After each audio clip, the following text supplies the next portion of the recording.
EKGs this morning, and this afternoon after lunch, we're going to cover EKGs, STEMIs, non-STEMIs. But so I'm going to go through just a couple very quick points that I think are high yield that you need to know about very basic EKG rules, and then we're going to just do some practice, just one after another. We're going to talk about treatments, okay?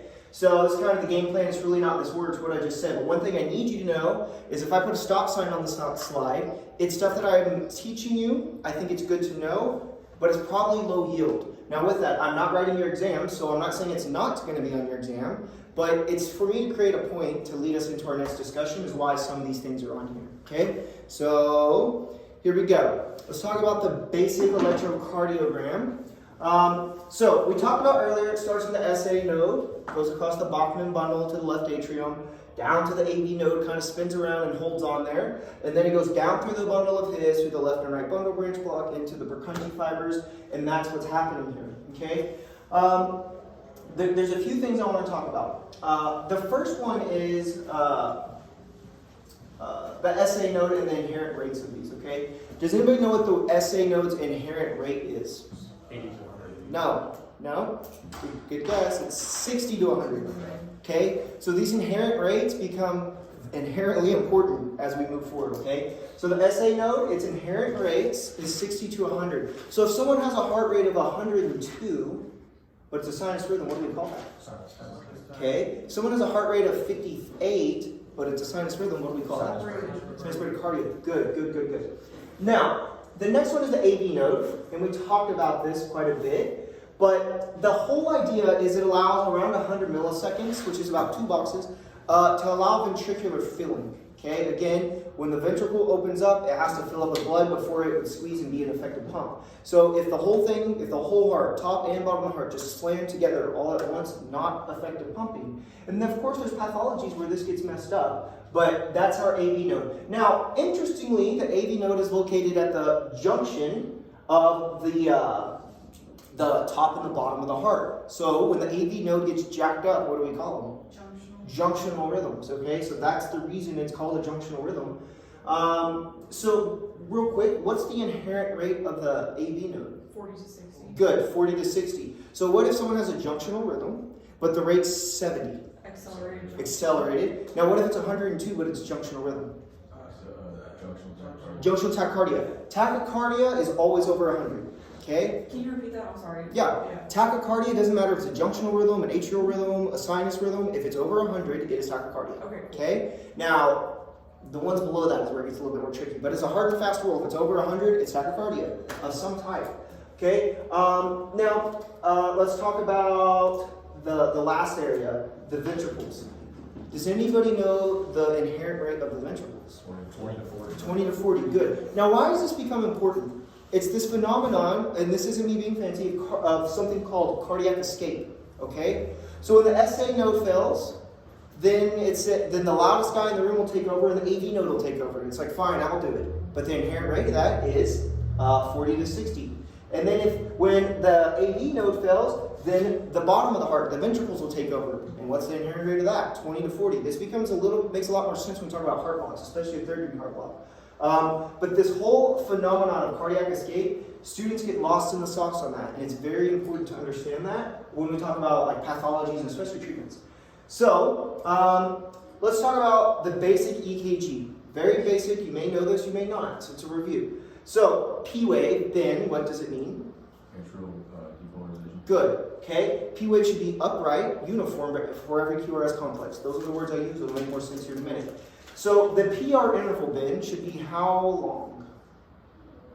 And remember, the PR interval is from here to here. The beginning of the P wave to the beginning of the QRS, it should be 0.04 to 0.12. No, that's the QRS. It's 0.04. Try to use your leading zeros, right? 0.04 to 0.20. Or 4 little boxes. Oh yeah, 4 little boxes or 1 big box? No, 5 little boxes or 1 big box. My bad. It's 5 little boxes or 1 big box. So remember, we go 1, 2, 3, 4, 5, and then this makes 1 big box. Y'all see that, right? So I'll show you a little trick I have to see, is our PR interval less than 1 big box? Then we know. It's not a first degree heart block, right? We're in business. So that will make more sense here in a minute. So again, it represents atrial depolarization, top of the heart. Okay, good. Now QRS, what does that represent? What's your name? AP. AP. What does it mean? The ventricles are polarized. Depolarizing. Good, good. And I'm glad you said squeezing because normally they do squeeze, right? But we have to know there is dichotomy, there's a separation between what's happening on the monitor and what's actually happening to our patient. Normally, yes, you're right. When the QRS fires, the ventricles squeeze, but not always. Okay, so be aware. Just because the monitor is saying something does not mean the actual cardiac myocyte is doing what it's told. This makes sense when we talk about pulseless electrical activity. Okay, PEA. Now, AP. What is the QRS segment? How long is that supposed to be? Like one box. No, it's 0.12. No. It's 0.04 to 0.12. So it can be between 1 to 3 little boxes. Okay? Does that make sense? So QRS is 0.04 to 0.12. Okay? Or has to be less than 3 little boxes. That's what's important. Okay. Y'all see this little guy called the J point? This is what STEMIs are made of. Okay, this is what we're paying attention to, is the junction of the S wave to the isoelectric line. Now, yesterday it seemed like students really got lost on the whole isoelectric line. The isoelectric line is this guy. It is the isoelectric line. It is where it's normal. Okay? Not necessarily zero, but it's the normal. Everybody good with that? Okay? This becomes very important because when we're measuring a STEMI, we're measuring from the elevation or depression of the J point from the isoelectric line. So you have to imagine in your head, where's the isoelectric line? This becomes difficult on a patient that's moving or breathing or poor EKG or artifact or whatever, okay? Now, T wave, what does this represent, Jake? repolarization. Repolarization. Okay, good, good, good. Does it always have to be upright? No. It kind of depends on what lead we're looking at and the pathology and what's going on. But as a generality, it is, okay? Now, there's a point I want to make. So, right here. Notice when these come down the bundle, it goes out. So literally in this heart, as it's making its way down, it starts here and works its way out, okay, where these arrows are pointing. This becomes important because, it was on your quiz, when we have an upright okay, let's take one step back. I want you to look here. I'm just going to place a random electrode here and hook it up to our monitor, okay? When we have positive electricity moving towards a positive electrode, what type of deflection does it cause? Upward. An upward deflection. Okay? Now this is what's interesting. I need you to know this. Repolarization happens in the opposite direction. It goes back towards the middle. It goes back towards the septum. Okay? So we know when we depolarize, we go out. When we repolarize, we re-enter, we go back in. Okay? Now, again, if I were to draw an electrode here, why would a T wave be upwards? Mind blown, right? No, it's because you have negative electricity moving towards for imagination, the negative negative part of that electrode. So you have really negative electricity moving away from the positive. So you have two negatives that can make a positive, which is an upward deflection. That's why that happens, okay? I had a student in medical school. He wouldn't shut up about this, okay? So he was very annoying. He was a smart guy, but very annoying. So anyways, I just want you to know about this, okay? So this isn't highly tested, but this is like foundational stuff that you kind of want to know, need to know, okay? Okay, good, moving on. So there's this 5-step method. And it doesn't matter how long you've been a paramedic or how good you think you are, you actually have to follow this. I follow this, you have to follow this, okay? So now there might be occasional where you'll look at a rhythm like that's A flutter. I know it. Or that's V tap. I know it. But 99% of the time, you're going to have to follow these 5 steps. Doesn't matter how long you've been a paramedic or not, okay? So, this is what I'm saying here. And one thing I want you to know is don't go chasing zebras, right? We don't go looking for stuff that isn't there, okay? If you're having to imagine and close your eyes, is that a P wave? It's not a P wave, okay? So don't imagine it, okay?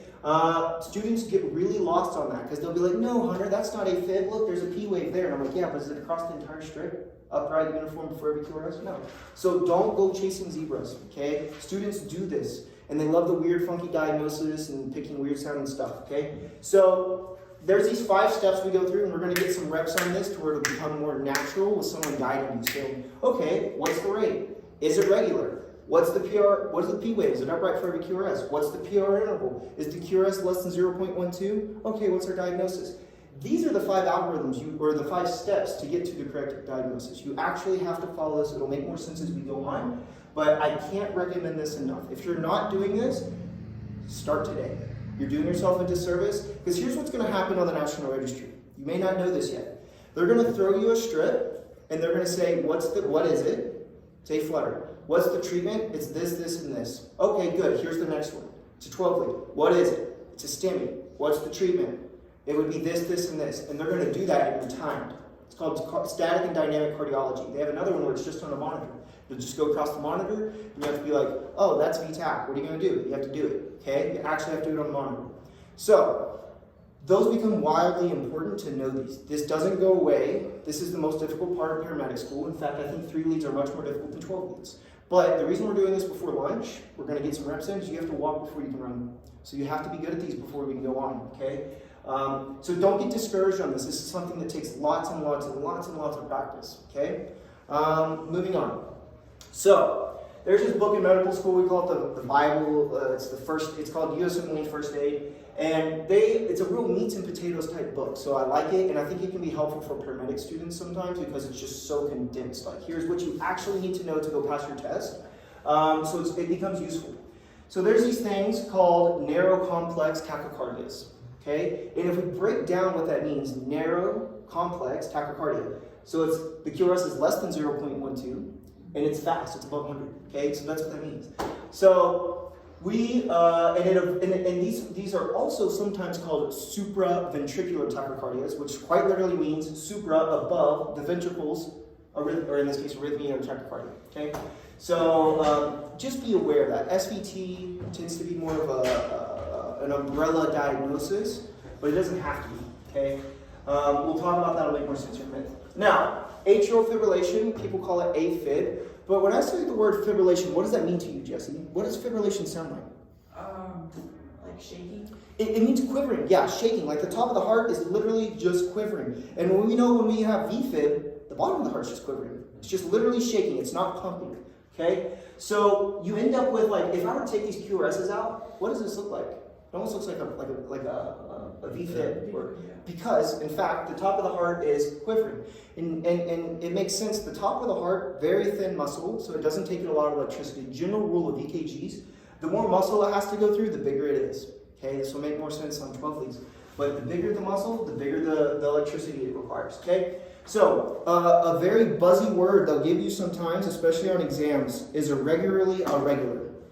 And it sounds like moronic to me to call it that, but that's the nomenclature. So an irregularly irregular rhythm with no discernible or no discrete P waves, okay? So I still, to this day, will take a sticky note or a patient demographic pad or something like that, and I will literally put a hash mark and a hash mark and mark these out. To this day, I still will do that. It's very important to check the rhythm, but on AFib, it'll be irregular. And let's talk about real quick the physiology on this. If we go back to our heart up here, there's lots of impulses happening up here. And occasionally, the AV node says, fine, go through, and it sends it through. But it tends to be pretty random, okay? That's why you end up with this irregular rhythm, okay? But that's what's happening. The AV node will finally go, fine, send it, and it sends it down, okay? Now, there's some risk to this happening. When someone's heart is up there just shaking like this, what happens when you shake up a bunch of blood but you're not really pumping it? Clot. You need a clot, right? And then when that clot, that becomes a thrombus, right? And then when it busts loose and goes to your heart, head, lungs, gut, wherever it goes, what is that called? An embolism. And most commonly, the biggest risk of AFib is a stroke, right? We're very worried about strokes with AFib. Now, question, can someone go in and out of AFib? Yes. Yes, they can. So just because someone's not in AFib at the exact second you put them on the monitor does not mean they do not have AFib, okay? Be aware of that. And they can go in and out, and there's not like a set time. They have to be in AFib for 10 seconds and out for a minute. It doesn't matter. They just go in and out. Now, something I do want you to know is how we treat this. This was on y'all's homework. It talks about ablation. Okay, so if you ever get a chance to see this, very cool science fiction. It's like the coolest thing I've seen probably ever. They go through the groin or wherever they go, or an artery in the wrist, and they'll go up and they'll say, this is the guy that's making the loudest noise in the room. He's getting the most attention. So we're just going to burn him down. And they literally will burn him with radio waves or cold or heat, usually radio waves. And they will just burn that section to where it kills it. And then it's no longer making noise. So now you go back to the SA node will take over. Or if they do it enough, and usually it's more than one ablation, then the AV node says, fine, I'll take over, I'll do it, okay? So just be aware that is cardiac ablation. Now, last thing is we have to put these patients on blood thinners because the risk of having a stroke, very significant. The risk of having bad problems from a blood thinner, fairly low, especially compared to a stroke. So these patients end up on blood thinners, okay? Don't need to know which ones, just know they end up on blood thinners. Now, why are blood thinners kind of important? What if someone falls and smacks their head, right? They have a reduced clot. Yeah, they're going to bleed, and they're going to continue to bleed, and they're going to have a lot of problems, okay? Or a car wreck, or something to that effect, some trauma, okay? Now, that's AFib. Irregularly irregular, no discernible P waves, okay? Go ahead. So can AFib have like a regular rhythm, like so like the R and R's? Really good question. The answer to that's no, not really, but there's an exception. When these get really fast, you've probably seen this by now, they kind of stack up on each other to where it's really hard to tell if it's irregular. Does that make sense? You're very rarely going to see, if you were to march across a 6-second strip, I guess it could happen. It'd be a very kind of 1 in a million chance of it really lining up perfectly. But let me tell you this, on National Registry, they're not going to hand you one that's real weird like that. Right? They're not going to hand you one that's looks like AFib, but it marches out. They're going to hand you one that looks like this, very obvious, okay? So be kind of at relieved the fact that if they throw you a 12 lead, if they throw you a 3 lead, it's going to be, it's obvious what they want you to say the answer is. They're usually not marginal. Unfortunately in the field, it's marginal a lot of times, okay? And they're not pretty, and they got artifact, and the patient's talking to you, and you told them to sit still. Yes? On AFib, you said the patients take blood thinners. If you get a call with chest pain, and you give them aspirin to help relieve that, that's a blood thinner too, isn't it? It's a platelet aggregation inhibitor, and we're going to talk about that, but the answer is no. You don't give them? Yeah, so the idea is, we still pretty much give aspirin to everyone, even if they're like, oh, I took my baby aspirin, right? Lethal dose, or I won't say lethal dose, a toxic dose of aspirin is like unbelievably high. But we're going to talk about why aspirin is a good treatment here in a minute. Okay. Actually, we talk about that after lunch. We talk about atherosclerosis because I know paramedic students get lost on that one, and it's not complicated. If someone just says this is what you need to know, okay? But the answer is no, we can give aspirin, yeah. In fact, aspirin is one of the drugs that they will get inherently. They will take aspirin, okay? So if they've already taken it that day, would you double up? Sure. You can go ahead and double Yeah. up. Yeah, if they said I just took it an hour ago, maybe not. Well, what'd you take? I took 365. Okay, no. But if they're like, well, I took one little bitty pill. Well, let's not. What's the harm in giving them another full adult dose? Okay. All right. Multifocal atrial tachycardia. Very annoying rhythm. But basically, you'll have an irregular rhythm. You can have an irregular rhythm. But notice something about these P waves. They're all different. They're all different. Does anybody know the other name for this? It's called a WAP. Okay. And not by Cardi B. It's a wandering atrial pacemaker, okay? It's a wandering atrial pacemaker, and it kind of makes sense, right? If we have a pacemaker that's wandering, guess what? If you're firing up here, and then down here, and then down here, and then down here, it's going to look different, right? Because normally, when we have a sinus rhythm, it looks the same, because it's coming from the SA node. But electricity looks different when it's fired from different parts of the heart under ECG. So another weird name for this again is called a wandering atrial pacemaker. But before 2019, people did still call it a WAP. So okay, atrial flutter. This one can be kind of challenging, but atrial flutter, the top of the heart's beating like 300 times a minute, right? Very, very fast. So it's boom, but it's actually beating, so that's important to know. And it creates these characteristic sawtooth patterns, right? And it looks like a sawtooth, it looks like a steak knife maybe. And then they want you to know these conduction ratios sometimes. So it can be 1, 2, 3, 4, AV node's gonna let one through, we get a QRS. 1, 2, 3, 4, AV node says fine, I'll let you through, and then you get a QRS, okay? So that creates a 4 of these puppies to 1 of these conduction ratio. That's what they're saying there. Now, can this be a 3 to 1 or a 2 to 1? Yeah. It can. Can it be variable? Yes, and it looks a lot like AFib when it is. I'll show you a key characteristic difference. Let me draw this on the screen, it might be a little brighter. So y'all see how this tends to be like a very obvious pattern right now, right? My drawing's terrible, but when it looks like this, it's AFib. And I'll show you a very good example later today, because AFib can look very similar to A flutter. The difference is A flutter is it's just characteristic, and it comes with time to be able to be like, that's A flutter versus AFib. Okay, there's an example, I love showing it to students because it pops up on exams, where they'll, it looks like because it's A flutter, or no, it's AFib, but it looks like A flutter.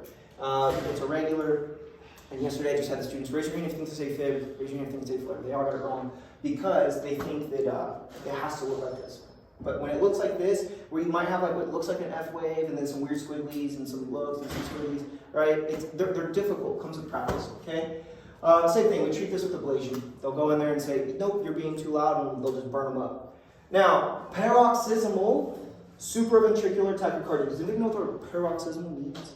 I know the test, and I didn't. It kind of means like you go in and out, right? And not like you consciously, but like the condition comes and goes, comes and goes, comes and goes, in and out, in and out. So paroxysmal supraventricular tachycardia, we know what super above the ventricle tachycardia. And basically what's happening is you can end up with like SVT that comes in and out. So you have SVT, sinus rhythm, SVT, sinus rhythm. This is the patient that says, ooh, I'm having runs of chest pain and palpitations up in my neck. It's probably this, okay? So there's different treatments on this, adenosine, right? Vagal maneuvers. And we're going to talk about one way that this can happen, I think on the next slide maybe, but just be aware, okay? Basic review here. Now, heart blocks. Man, students get some heart rate on this, and I don't blame you, these are complicated. But there's a few ways to know these, and I think what's most complicated about these are the nomenclature, like how they're named, but we'll work on that. So first degree AV block, easy peasy, very common, very common. You will do 12 leads on patients on your clinicals, and you'll be like, I found one. You'll be all excited, but they're actually really common. I don't know how common, but they do happen. And so what's happening in a first degree AV block or a first degree heart block is your PR interval should normally be less than 0.20, or one big box, 5 little boxes. But what happens is it's longer than that. But it's consistently longer, okay? The PR interval will be the same across the strip. And this is why we check the PR interval on more than just one. We don't just go like, oh, it's a sinus rhythm, right? That would be wrong. We have to look across the whole strip, yes. What did you say was consistently longer? I'm sorry. The PR interval is consistently PR longer. interval. So I want you to look right here. I'm going to zoom in on this. What's the PR interval from here to here, Jake? It starts here. So what is it? 1, 2, 3, 4, 5, 6, 7, 8, maybe 8.5, right? What's 8 times 4? It's 0.32, right? And it should be less than 0.20. So it's too long, okay? Now, don't be the goober that says it's too wide. Not the same thing. It's too long, okay? It's delayed. So what's happening here, interestingly, is our SA node's firing as it should. Creates a P wave upright, right? And then it comes down to the AV node, and the AV node's just holding it too long. Okay. And it's holding it, but it does say fine, I'll send it, and it sends it down, you get a QRS. And the same thing, SA node fires, it's holding it, and then it sends it down, okay? So this is, but notice, if I were to count this out, this is gonna be 8. This is gonna be 8. It's across the whole strip, it's 8, okay? This is benign. Benign means like non-harmful. It's kind of a problem, but it's not harmful. So just be aware. They love throwing this on EKGs and stuff because students get maniacal about it because they're easy to spot, and they're very, very, very, very common, okay? Now, the second one is where it gets a lot more difficult. Everyone go to first degree heart blocks, okay, good. Now, a second degree heart block or a second degree atrioventricular block or a second degree AV block, this is where I think it gets confusing when there's all these different names they can use. Let's talk about this one. Do y'all know that song by Little John where it's like, turn down for what, right? Do y'all know in most modern hip hop music, it like builds up and builds up and builds up and builds up and then it drops the beat, right? Same thing's happening here, okay? So what's happening is you have a PR interval that's normal, and then it gets longer, and then it gets longer, and it gets so long, you end up kind of losing the electricity in the AV node and it doesn't send it down, okay? And that's what's happening. So if we were to zoom, I'm just going to zoom out on this real quick. We have a normal PR interval here, right? It's less than 1 box. And then it's getting longer. And it gets longer. And then we have our lonely little P wave here with no QRS next to it, right? This is a winky block. What? A winky block? What a weird name. I like calling it a winky block because it really narrows down the type 2s. But it can also be a second degree type 1. It can also be called a second degree Mobitz type 1. It can also be called a winky block, right? So the nomenclature becomes very complicated on these because there's so many different ways to say the same thing, right? But when you think of a winky block, I want you to think the beat gets longer and longer and longer and it drops the beat, right? Just like most modern music is built that way. People love it, they like to dance to it, that's fine. Everyone good with this one? Let me tell you this, these are usually, these two, asymptomatic, right? This one's not common, but usually they're not going to have like major complications compared to the rest of the ones we're going to talk about. So a second degree AV block, Mobitz type 2, or a second degree type 2, or a Mobitz type 2, annoying, those are the nomenclatures. You end up with drop beats, but they're not preceded by a PR interval. What? So what happens is, you'll notice, if we zoom in here, you have a normal P QRS, right? Sinus, right? If I were to just show you this, you'd be like, oh, that's a sinus rhythm, right? But what happens is, your SA node fires, and it sends off a P wave, but then the AV node says, not today, and it holds it, and it doesn't allow it to go down. So you end up with a dropped QRS, okay? So notice though, PR interval's the same, PR interval's the same, PR interval would probably be the same, but you end up dropping a beat, okay? That's the difference between these. Everyone good at this one? Okay? Do you see that, Jake? It's okay if you don't. Okay. See the PR interval? Let's just draw this one out. PR interval on this is probably like. Oh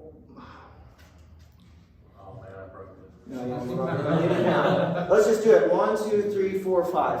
Okay. 1, 2, 3, 4, 5. Okay. Normal, right? Normal. But over here, I hope this doesn't continue. There's a P wave that is by itself with no QRS. So what happened was the SA node sent it down as it's supposed to. But the AV node said, I'm going to block, heart block, I'm going to block it, and I'm going to hold on to it and not send it down. Okay. Hence, heart block. Okay? Let's try to treat that like mine.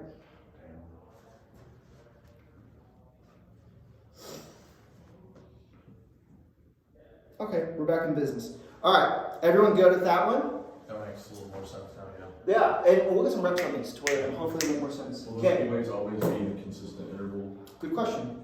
You can actually end up with what they'll call a 2-to-1, right? So where it'll be normal, P wave, no QRS. P wave, no QRS. Normal, right? So it kind of varies. Okay. But usually when you think second degree type 2 or Mobitz type 2, you just need to think a P wave with no QRS. Okay, and it just happens. Okay. And I want to talk about something real quick. And you'll notice most arrhythmias will occur from this. Structural abnormality, ischemia, fibrosis. When I say ischemia, what does that mean? Tissue death, right? No, tissue starving for oxygen. Death is infarction. Okay, but close. Or fibrosis. Fibrosis is hardening. Okay, so if someone's heart dies, let's just draw this real quick. Let's just say this chunk of the heart dies. It literally doesn't go anywhere. It just turns to fibrotic, white, calcified garbage. Okay, it can't pump anymore, but it's still there. Heart cells don't regenerate. This is called congestive heart failure, or this is called heart failure. So just be aware of that these can just die, and that's the consequence. Okay. All right, last one that we're going to talk on the heart blocks. To me, this is the easiest one other than the first degree. It's a third degree heart block. Okay. Now, in a third degree heart block or a complete heart block. Same thing, third degree heart block is also known as a complete heart block. You have a complete block here. It is literally, so what happens is the top of the heart cannot, will not, does not talk to the bottom of the heart. Not good. So it's not good at all. These patients are very sick, typically, because, now this is where inherent rates become important. What's the inherent rate of the SA node? It's 60 to 100. 60 to 100. Well, I'll be damned if this isn't around 60 to 100. It's about 80. So do you notice how these P waves are firing as they should? Because what happened? They said no one's going to tell us what to do. We're going to know what we know to do. We beat 60 to 100. Okay? So if I were to take my same piece of paper and march out these P waves, they're going to march out perfectly. Okay? Now, same thing. What is the ventricular rate on this strip? Let's assume this is a 6-second strip. 1, 2, 3, it's going to be 30, right? Remember, we count on a 6-second strip, we go 1, 2, 3 times 10 is 30, so the ventricular rate's around 30. So, is it ironic that the inherent rate of the ventricles is 20 to 40 and they're giving you 30 seconds on the strip? Because the ventricles are saying, if no one's going to tell us what to do, we'll do what we know to do. We beat between 20 to 40 times a minute. So you end up with this slow rate down here, okay? And the idea of a complete heart block or a third-degree heart block is you end up with complete dissociation between the top of the heart and the bottom of the heart. If no one's telling this couple what to do, they do what they want, right? And that's what's happening. So again, you can march out your P waves, they're going to march out perfectly, and then I can march out my QRSs on the R waves, they're going to march out perfectly. That is a third-degree heart block. Now, can these QRSs be very wide? They can, because they typically originate in the ventricle. They do originate in the ventricles. Now, question, how do we treat this? This one, okay, patient, 75-year-old male, unconscious, unresponsive, diaphoretic, breathing 12 times a minute, right? Throw them on the monitor, this is what you see. How do you treat this? Go to the hospital quick. Go to the hospital quick, it's a good place to start. What else? Vomit on my patient. Yeah, no. Sure, but we need to work on circulation. How we do this is transcutaneous pacing. Okay. Put the pad, you probably haven't seen this if you've been working in the field, it's fairly rare. You put the pads on their chest and you turn the monitor up and you say, I want you to shock this person, shock every 70 times a minute at this much electricity. And it's going to say, all right, I'll do that. And it goes boom, boom, boom. And it starts firing on the patient to where the ventricles are like, okay, we'll pick up our rate because we're being told to now. So you end up with a lot faster heart rate. So you end up with more perfusion, patient gets better. So that's transcutaneous pacing. Now we talked about the drug atropine earlier. Does atropine typically work on third-degree heart blocks? No.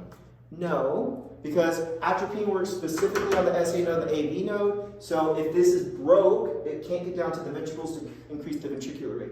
Now, there are paramedics in the world that are very wrong. That'll say, I've given atropine to third-degree heart blocks. Well, what a third-degree heart block? Okay, you were wrong. Because the physiology on this says this cannot happen that It way. won't do anything.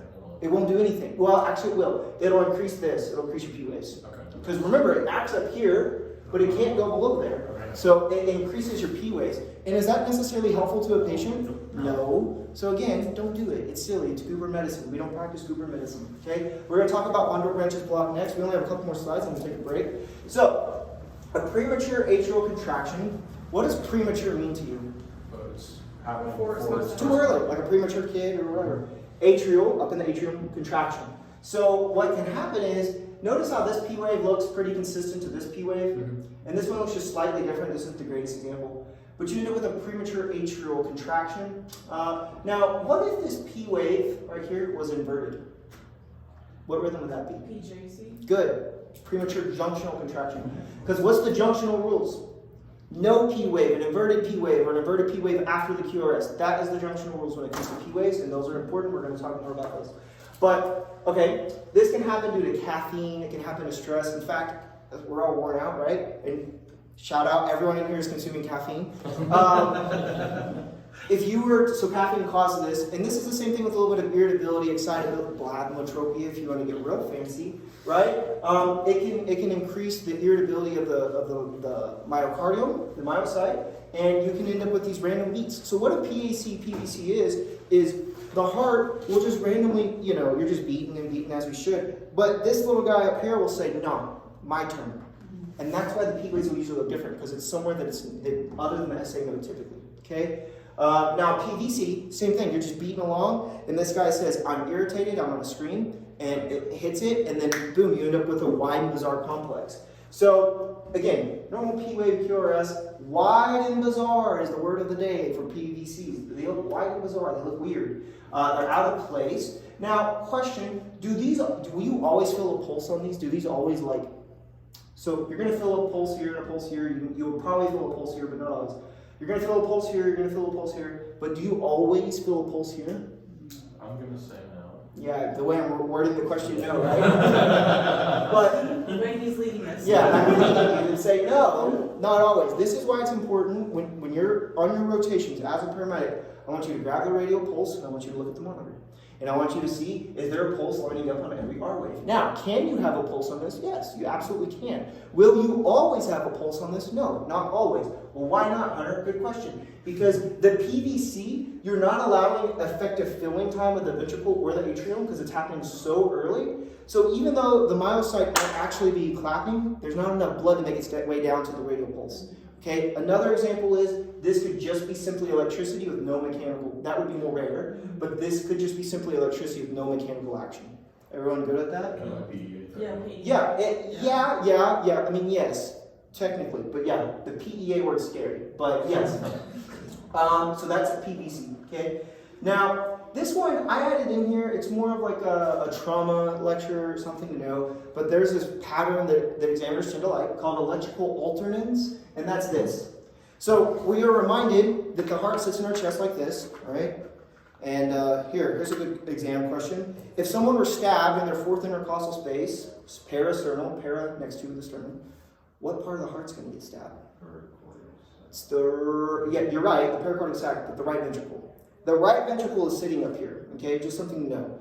That's not what I want you to know. What I want you to know is if someone were to be hit in the chest with a baseball bat and break a vessel inside their pericardium, or more commonly it's penetrating trauma, shot, stab, pick your poison. And we have this thick sac called your pericardium. It's actually, I've actually seen these on cadavers, dead bodies. Very thick. It's not even thick, it's just really hard. It's like a thin leather, you know? And it can't expand very well, at least acutely. So what happens is when you start filling this thing up with blood, the heart will literally start tilting like this. Because now it's suspended in a lot of fluid instead of just a little bit of pericardial fluid. So what happens is you end up with electrical alternans. It's literally moving. So that is the pattern of electrical alternans that I want you to know. Again, this is usually from some type of trauma. It's treated with pericardiocentesis. Again, not me being fancy, this is something that some paramedics can do. You stick a needle up through the ribs at an angle, and you try to just hit just the pericardium, and you just drain out that blood. If you push your needle and it starts moving, you're in the heart. You went too far. So you need to pull back, all right? So just be aware that that's a thing. One word that they like, and I'm just going to cover this very briefly, it's not EKG related, is pulsus paradoxus. And basically it is, you'll have a decrease in systolic blood pressure by more than 10 millimeters of mercury on inspiration. It's paradoxical, you don't really just, so when they're telling you someone's been hit in the chest, and when they breathe in, their blood pressure drops by 10 points, pulsus paradoxus, pericardial. Probably. It's very testable. Yeah, it was. Very testable. Okay, that's what I'm telling you that. It can also happen, like, as they're saying, COPD, crude. With Beck's triad, when I've never seen JVD in the field, so You probably haven't, just didn't realize it. yeah. So like, how would those be pretty engorged? So let's talk about this. You'll have JVD, jugular venous distension, and why? What type of shock does this create? Cardiogenic? No. Obstructive. Obstructive, yes. It's one of the few times it happens, right? But no, it's a good. It does affect, and that's where it's confusing. Yeah. That's like not that you're a sucker, but that's a sucker answer. Like, No, goop, for sure, cardiogenic, yeah. right? It's obstructive shock because you're obstructing the heart from dilating diastole. So it's obstructive. Okay. So you end up with backing up and engorgement. So again, it's going to go to your JVD, your external jugular veins. They're going to become distended, JVD. It's going to go down into your abdomen, your liver, your spleen, your gut. So that is Beck's triad. But you'll also end up with hypotension. Makes sense. The heart's not beating very effectively. Distended neck veins and distant heart sounds.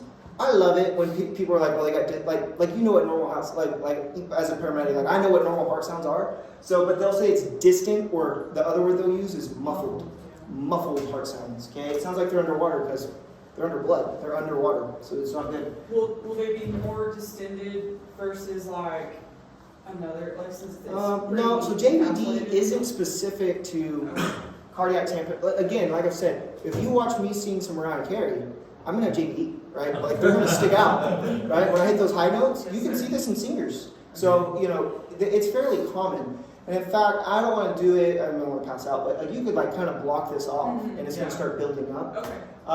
Now, what I will say is this can be positionally dependent. So sitting someone up, it might be a little better versus laying them back. Where it's all Right. I don't know if y'all are taught how to do EJs, right? You don't want to do that when someone's sitting up. You want to lay them back or invert them, right? To where all the blood goes up in there. So you don't have that little collapsed vein, you have this big fat vein up. Yes, sir. Thank you. Okay, this last one, very confusing for some students, but it's really not that complicated. Fun fact, so when I was teaching weather for college, I was like, guys, you don't need to know this. It's garbage, terrible diagnosis. So we showed up, and sure enough, for their static cardiology, they throw them with Parkinson White. And thankfully, a lot of students knew them. All my students ended up passing me that day. But just be aware, apparently the next charger, she does test this, so I want to talk about it. This is kind of more of a 12-week thing. But what happens is, so if we were to draw the heart, right, and this is our right atrium, right ventricle, left atrium, left ventricle. Okay, so we end up with our SA node down here, and it comes down to this stop sign looking thing called the AV node, and then it goes out, right? We're good at that. Now, what happens is you have this thing called the bundle of Kent, and this is an accessory pathway, right? So what ends up, like, what's an accessory? It's an extra, right? If you accessorize something, it's extra.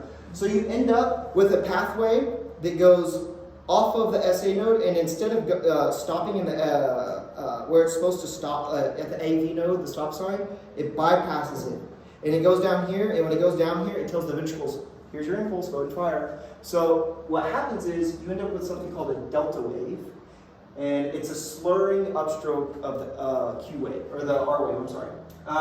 So it's like this slurred looking thing. You know, like how we've seen them so far, where they've highlighted this. They're kind of like very boxy looking. Is that a dead giveaway for it? Yeah, yeah, and you'll see this on 12 leads. Dead giveaway. And then again, if they hand this to you, they're going to spoon feed it to you, and they're going to tell you it's a young person, it's having tachycardia, that is not feeling well, and they're going to make it painfully obvious it is with Parkinson White. They're not going to be like, ooh, that one looks a little normal. They're going to hand it to you. Now, why does this become so here's the interesting thing about this. So when we send electricity down, right, it can't go back up through the AV node and then depolarize the atrium, can it? No, it cannot, right? Because the AV node says, no, do not do that. Now, what can happen on this is this accessory pathway can send electricity down and it can send electricity back up. So when you're going boom, boom, boom, boom, boom, like up, down, instead of going down, pause, what happens is you end up with tachycardia. Okay, but it's very difficult this can be very difficult to treat because you don't want to give like an AV nodal blocking drug like diltiazem, verapamil, cardizem, because that's really not where the pathology's at. And if you do completely stop the AV node completely or slow it down enough, this whole bounce back thing gets much worse. So that's the idea that you want to be careful. Again, sometimes they'll just tell you patient has Parkinson White. What is the extra pathway called? It's the bundle of Kent. People get, that's testable. Okay. Isn't that secondary to like the thickening of the? No, it's just an accessory. It's a genetics. It's not like pathology. You're thinking of like Hawkon, but no, it's genetic. Just people end up with this. So this is okay. Okay, and this is you're born. You're not necessarily born with it, but and again, this is why it happens in young people. If this happens in older people, young folks can live with a heart rate of 220, 240 for a while, right? Old folks cannot; they will die, right? Obviously. So this is why it's a young people disease typically, because if it gets up in someone in age, they're not going to be around very long. And this is treatable. How do you think we could fix this? We go in there and we find the guy that's making a lot of noise, we burn him. So we can't do anything on the field for it, though? No, actually there's a drug called propanamide, but no ambulances carry this that I know of. It's a rare drug. So for this, you could probably do synchronized cardioversion, right? And rapid transport. This is one of those times you would not want to give an AV nodal drug, blocking drug, diltiazem. Yeah, because what is that? Yeah. Metoprolol, what? Is it coincidental that T wave was elevated in there? Yeah, probably coincidental, and yeah, we'll talk about that. And actually, yeah, we'll talk about that. But yeah, yep. All right. I think, this is the last slide, then we're gonna take a break. So, why complex tachycardias, right? So, when you think of a ventricular rhythm, I want you to think wide, because like the word V is wide. And the reason is the conduction rate down here, it's slow, right? So, up in the SA node, especially on these actual conduction pathways, it's very fast. But in fact, the slowest part of conduction happens in the ventricles. So they'll have a QRS wider than 0.12 or 3 little boxes, okay? So it originates below the AV node, okay? So are we gonna have a P wave? And It's below? yeah. No, we will not. I trick question. Is that why it's downward deflected too? Because it's No, and I'll explain why later. Okay. It'll make more sense when we talk about tropones. Okay. But ventricular tachycardia, so again, tachycardia always means a rate above 100. What's the inherent rate of the ventricles? 20 to 40. What if someone has a ventricular 20 to 40 is the inherent rate of the ventricles? What if someone has a heart rate of 55 with ventricular rhythm? Accelerated. Accelerated. Good. All right, so that's VTAC. People tend to call these tombstones. I mean, sure, but that's the thing. People call them that. Now, let me ask you this. Again, can someone have a pulse with this? They sure can. They sure can. And they can be very sick. As you can imagine, if the bottom of your heart is beating 100 to 200 times a minute, and the top of the heart's not effectively sending blood down to it, you're probably not going to feel great, okay? Now, with that, are they going to be beating like this for days on end? No. Probably not. They're going to be rather ill and unwell. It can cause sudden cardiac death, right? Now, something I want you to know is the heart, right? If this is a normal heart, and we have our normal conduction system, right? Starts here, goes down, okay? If we have a big O heart, some things can grow in the heart, and it's through hypertrophy, right? So they just get bigger, not more of them, just bigger hypertrophy. Hyperplasia is when you get more of them. When it gets bigger, you end up stretching out these highways, and they can literally sever, right? So that can become a problem in cardiomyopathy. Cardio, heart, myo, muscle, pathy is like pathology. But when you think cardiomyopathy, I want you to think big heart. The other word for that is cardiomegaly, okay? You can also get this scarring after a myocardial infarction. I told you when someone has an MI, it just turns to this white garbage. And so all the tissue through there died. And it's calcified a lot of times. So what happens is you don't conduct through that area very well, okay? So you can end up with arrhythmias, okay? Does anybody know what an AICD is? It's on your homework. Automatic internal cardiac defibrillator. That's these guys. They tend to go into VFib, right? So you have to defibrillate them. It's really cardioversion, but we'll use that word. All right, torsades de pointes. This is French, probably saying it wrong. Be careful just calling it torsades, right? This literally means, does anybody know what torsades de pointes means? Twisting of the points in French, okay? The more you know. Bonjour. So what's happening is you can actually see this. It's twisting on its axis, and we'll talk about axes here in 12 leads. But what commonly causes this is drugs that prolong the QT. What is the QT? It's from the end of the Q to, I think it's the end of the T. Yeah, it's going to be the end of the T. So the Q to T, when that becomes prolonged, you can end up, if you get it so long, you can end up getting an impulse on that T wave, and that is how people go into torsades de pointes. So you don't need to memorize these particular drugs more than likely. I'm just going to say them for today. But certain antiarrhythmias, like lidocaine, fun fact, or actually not lidocaine, it's quinidine, sorry, take that back, it's quinidine. But arsenic, right, that's a poison. Antibiotics like macrolides, fluoroquinolones like ciprofloxacin, stuff like that. Haloperidol, antipsychotic, so when people are going wild, this blocks dopamine in the brain. Chloroquine, this is used for malaria. Antidepressants, especially like amitriptyline, like TCAs. Diuretics, thiazides, hydrochlorothiazide, right? That's a very common diuretic. Ondansetron, right? What is that for? Nausea, very common. Zofran, this is Zofran. Fluconazole, opioids, okay? Just beware, drugs that increase the QT can cause torsades de pointes. How is this treated? Well, they can or cannot have a pulse, just like VTAC. But the treatment is defibrillation, and oddly enough, it's a medicine called what? Magnesium. Good, it's magnesium. We give magnesium for this. Why magnesium? Very simple reason is it stabilizes the potassium membranes. Okay, magnesium, potassium, great friends, go way back, and when they're together, it stabilizes it. Okay, because this is again, these drugs end up jacking up potassium channels, is what causes this. Just so you know. So what happens is we throw a little magnesium in them. Potassium's like, we're cool, good friends, we'll chill out, and it goes back in. Okay. Does anybody know the other times we give magnesium on ambulance? Good. Eclampsia. Very good. It's eclampsia. Does anybody know another example? Isn't it it's a smooth muscle relaxer? Good. It's for like breathing problems? Breathing problems, it's a tocolytic, right? So if someone's going into labor and we're like, nope, not yet, we're not ready, We don't do this as paramedics, but the hospital says, nope, we're not ready. They can put them on magnesium. It relaxes the smooth muscle, and it says, nope, we're not going to let your uterus squeeze today or right now. Okay. And then the VFib gets the DFib. Right? These are the ones we defibrillate. Okay. It's one of the few times we defibrillate. But it's very important to defibrillate. What saves people in VFib? Early access to CPR and early access to defibrillation, right? So it's going to be this disorganized rhythm, very, the bottom of the heart's just quivering. Okay, it's just shaking. I will say that you see this a lot. I would say a lot. This is a very common rhythm that you will see and you have to become very familiar with. Real quickly, does anybody know the treatments on this besides the DFib gets the VFib gets the DFib?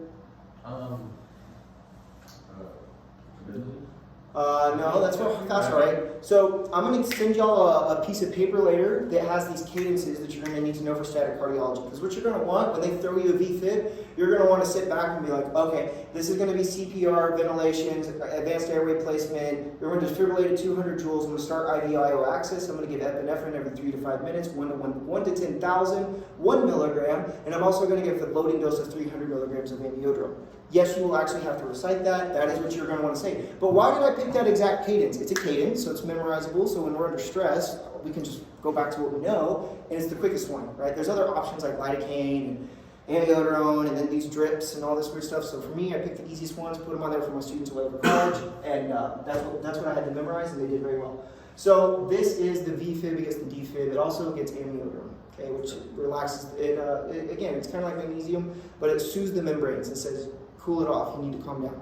Okay, that's it for now. Let's take a break, and it's 9:54, so let's come back in 10 minutes, like 10:05, and then y'all have your whiteboards, and then we're just going to go turn and burn through some slides on just rhythm, answer. Okay, sound good? All right.